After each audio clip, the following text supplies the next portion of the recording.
So our first speaker for the day is from Orangewood Labs.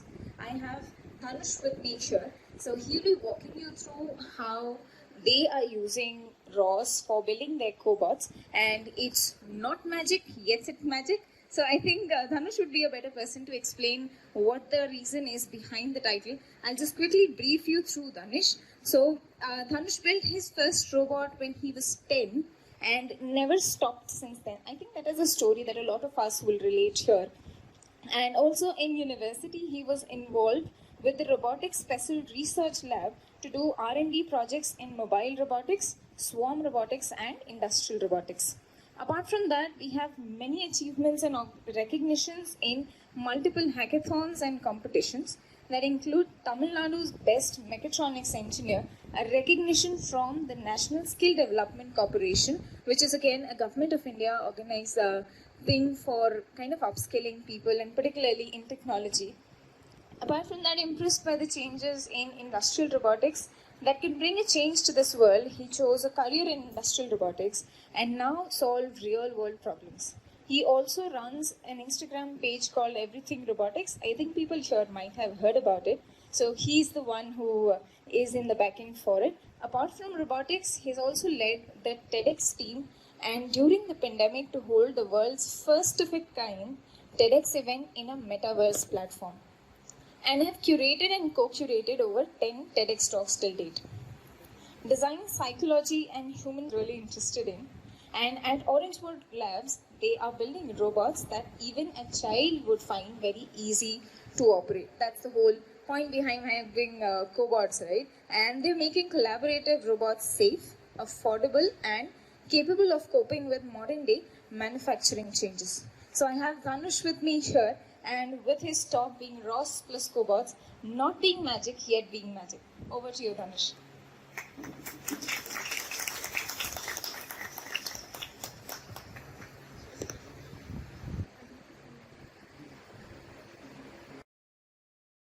So we built this robot out there. It's called a cobot. So I think most of you guys are familiar with the word cobot. I'll be getting into all of this, but I just wanted to see overall, how the product is structured. You'll be seeing what the magic is here. You'll be getting there later. So, and also I was asking you for show of hands, right? So the reason is for all the students and academicians, I have a surprise for you guys.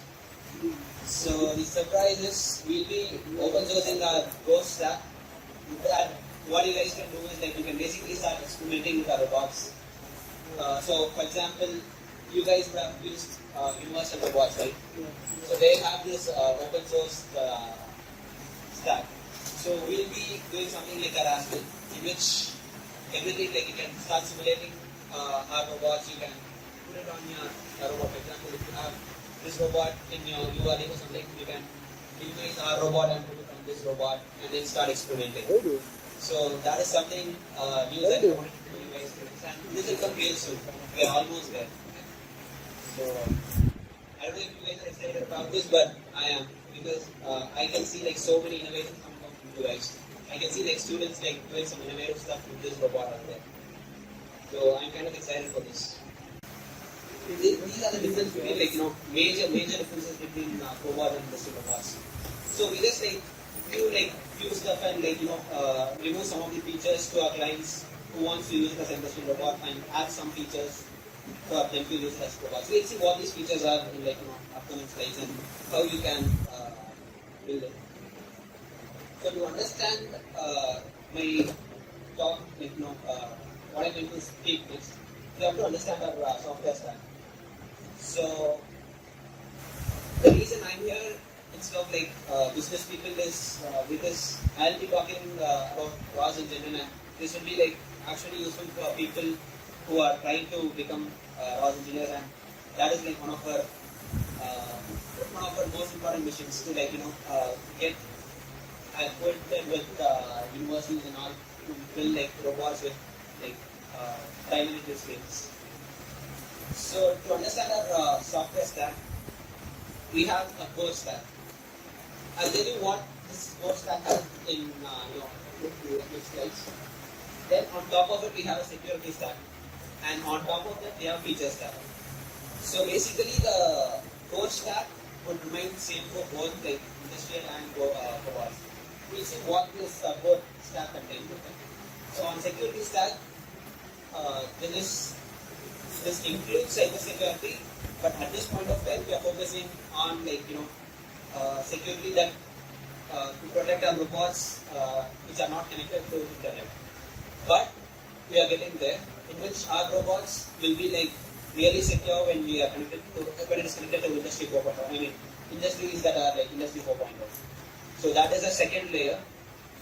So once this is secure, no one's gonna be able to control the robot from.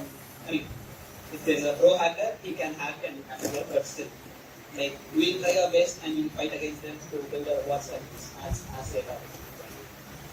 And on top of it, we have something called features that we have multiple features, and according to clients, our features will differ. So I'll come back to this later with some use cases. So to understand the cobots use cases, there are these 4 common classifications of them. So robots, these cobots can be used as in coexistence mode, sequential collaboration mode, cooperation mode, and responsive collaboration mode. So here I've color coded this. Our robot is good enough to go with these white colored, the things I'm marked in white color, which is coexistence and sequential collaboration.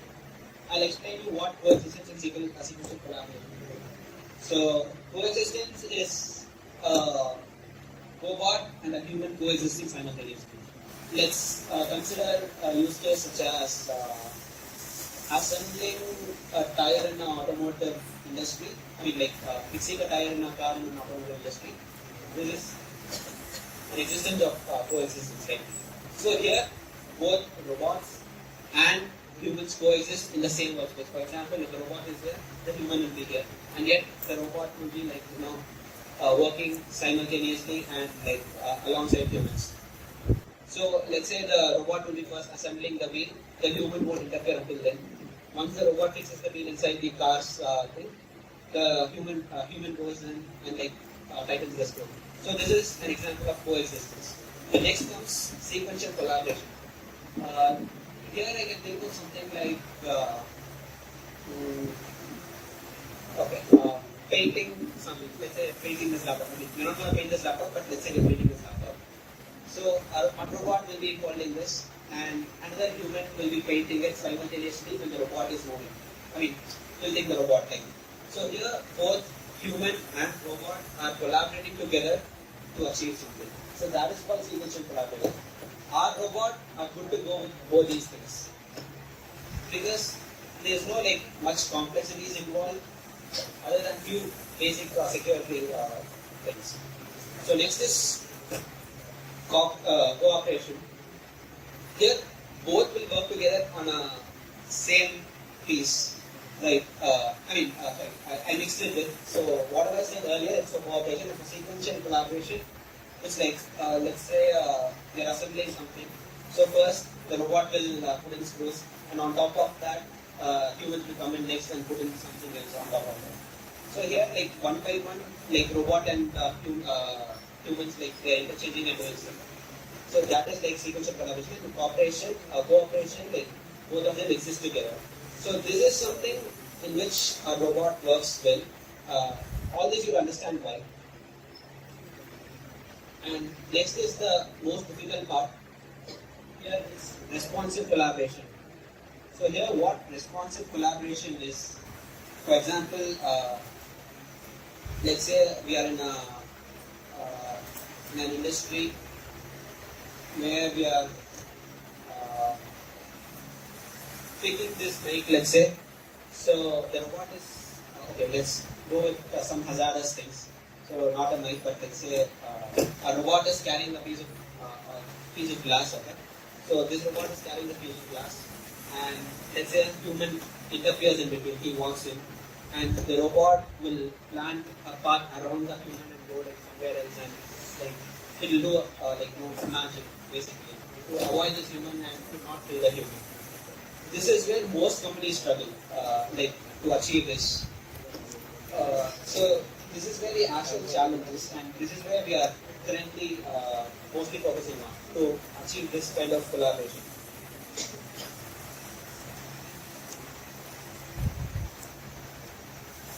So next up, I have some 4 use cases to understand why ROS is magic. Okay.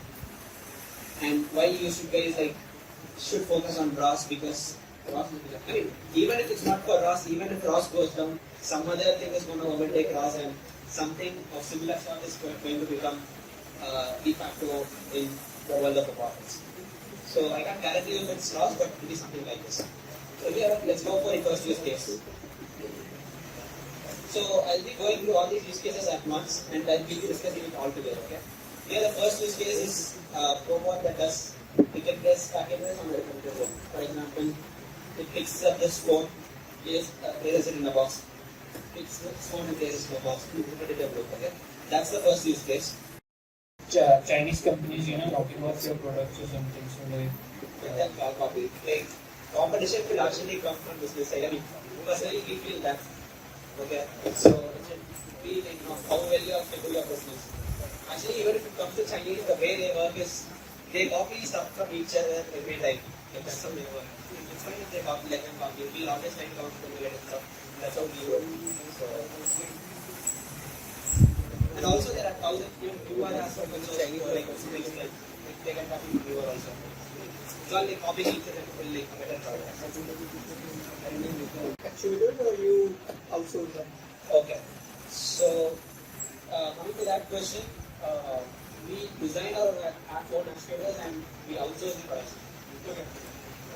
And the another aspect was about security. So you said that your core layer has a security layer, and over top of that you have the features. So how, if let's say you have 2 cobots working simultaneously together, so do you have a centralized system for their ROS communication, or they have dedicated CPUs and GPUs for that? So basically, all these robots would have a dedicated system which is connected to a main system. That is how it works. Okay. But when it comes to security, I also told you that we haven't perfected the internet side of security yet, because none of our robots at this point of time are connected to internet. Okay. So you're not even uploading your data via FTP or anything, something like that? No, not yet. We are saving it totally. We are doing it. Okay. So wherever you deploy, you have a generalized server there itself to manage all the data. Okay. Got it. Do you guys use ROS 1 or 2? We use ROS 1. I hope we'll be migrating to ROS 2 in the near future. And by near future, I mean in 1 or 2 years down the line, because we still have a lot to perfect in ROS 1. ROS 2 has its own advantages, and we love to change to ROS 2, but not at this point of time. Product is actually about developing that robot itself or the system that it enables collaborative, like manufacturing and everything.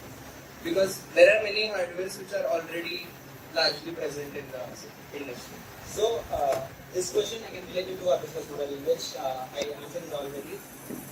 We are a robotics as a service company. So, we build our own robots so that we can give out, rent out our robots really cheap, and that's the same job. So, it's something like that.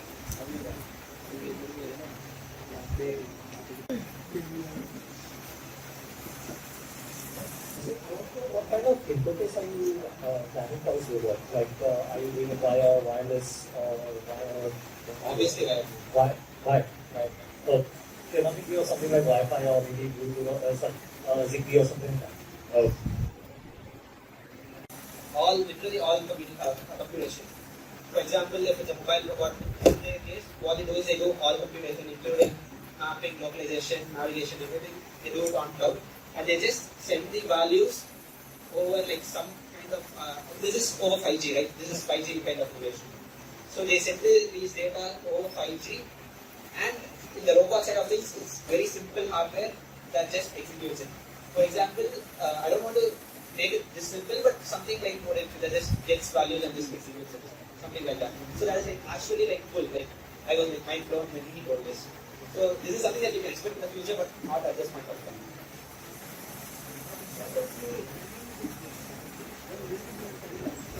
Where is the camera?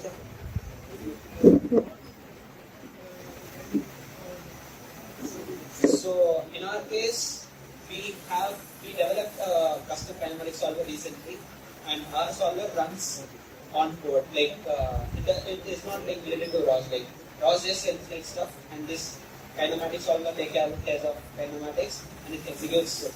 So we basically have like one main computer and another like controller board. The kinematics thing is in this controller board.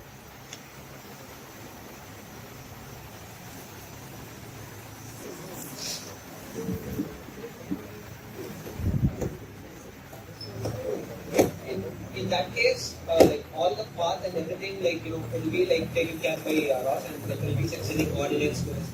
So in kinematics, in our case, for simpler tasks, we do that. For like simpler tasks, we solve like kinematics on board. But A lot of student and initial developer crowd here, so a little more on that would probably be helpful. actually, my ROS journey would like be similar to most of these guys here. So there's this one comment what I'm not sure later.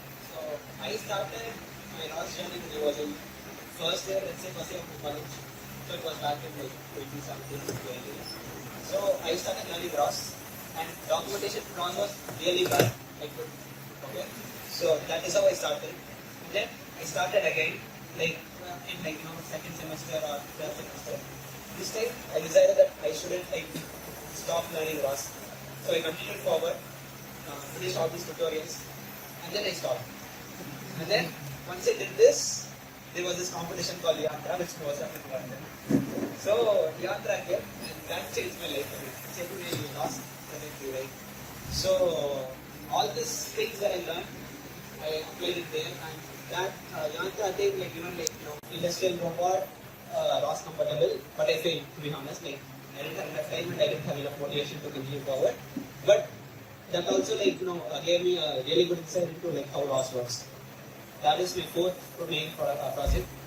So and that's it. Like other some small projects, and like I do some projects on Fiverr also. I used to do, so that also gave me like a good idea about ROS.